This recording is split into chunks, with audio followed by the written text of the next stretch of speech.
Hi and welcome to Podcasting Made Easy. My name is Steve Hart and thank you for watching. Please do like, share and subscribe. Wanted to talk to you today about microphones, the all-important microphone. Goodness knows I've seen plenty of online debates on numerous forums about which microphone to get.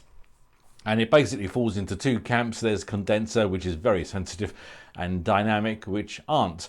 And for most domestic situations, such as this one, well, a dynamic microphone is ideal because it only really picks up the noise that's in front of it. However, there's a huge range to buy, and you can quickly find yourself spending hundreds of pounds or dollars very quickly in some super duper microphone, which I'm sure are worth their money. I'm sure they're great, but this, my friends, is a $20 microphone plugged straight into the phone, and this is it. Okay, and my point being today that when it comes to recording your voice for a podcast, well, you don't need much more than this: a $20 microphone, a little lapel microphone, and you'll see people with the big Shure microphones on their podcasts.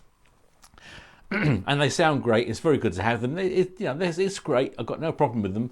But if you look at TV newsreaders, they don't have a huge fat microphone in front of them. They have a lapel microphone, and they're broadcasting on national television. And I'm seeing it more and more actually with radio hosts as well, using a lapel microphone rather than a huge one on a tripod.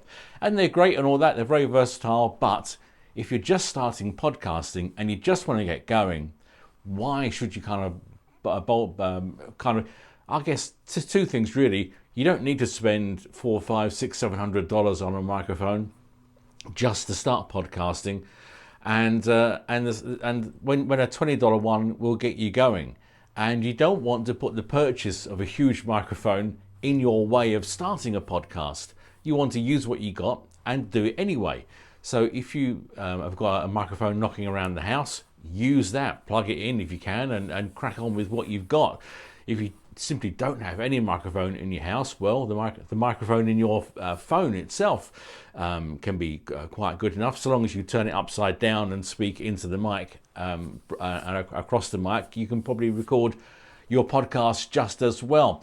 But for $20, this microphone here, which I got from a big box store like a Target or something, a big warehouse store, Big W, of course you're going to find them online, of course you are, but for $20, this is a very simple cable microphone that goes from here into my phone using a little dongle thing to plug into the iPhone, and I'm recording this video. It could just as well record an audio memo, which is just fine for recording your voice for podcasting, okay? And so if it's just you doing it, you and your phone, and you're away, and you can do your podcast and say what you like. If there's two of you, well, maybe you need two phones and two microphones, and you combine the audio together on the timeline to match it up and to make it a conversation. And that's a very cheap way of getting going on podcasting using a budget microphone. And I remember when I was a news reporter for a local BBC channel in the UK, I went out with a huge Ewer reel-to-reel tape machine and the bog standard microphone that came with it. You couldn't plug any microphone into it. It had to be the one that came with the Ewer, had a special connection, as I recall. And so I'd go out with this huge reel-to-reel over my shoulder, and I don't know, about 10 or 12 minutes of tape, and that's all you could record before you needed to change the tape over. And you'd interview someone, hello, how are you? Or what's happening here? And you'd record them, dash back to the station, cut up the tape with a razor blade, and then it would be broadcast. There was no bringing the audio into digital audio workstations like Pro Tools, Audition, Audacity, Reaper, etc. It was simply a case of cut and broadcast, and that was the end of it, and then you were on to the next job.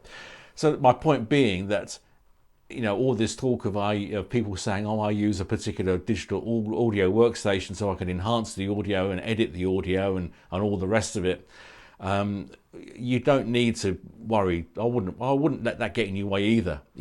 Just use a bog standard audio editing program. There's plenty of free ones around. I've got a video on that as well, so do look at that one. But the main thrust of this podcast is use what you got and do it anyway. If you haven't got a microphone in the house, a $20 one will get you going, and they sound great. They sound great. So do give it a go, and don't let a lack of technology get in your way. Don't make excuses for yourself saying, "Oh, I can't do a podcast because I haven't got this. I can't do a podcast because I haven't got that. I need blah blah blah." They're just excuses. Mic, phone, away you go. Go on, go for it, and start making some great podcasts. My name is Steve Hart. Do check out my website, stevehartmedia.com. and share these podcasts around with anyone who's new or thinking about starting a podcast. Okay, see you soon. Bye-bye.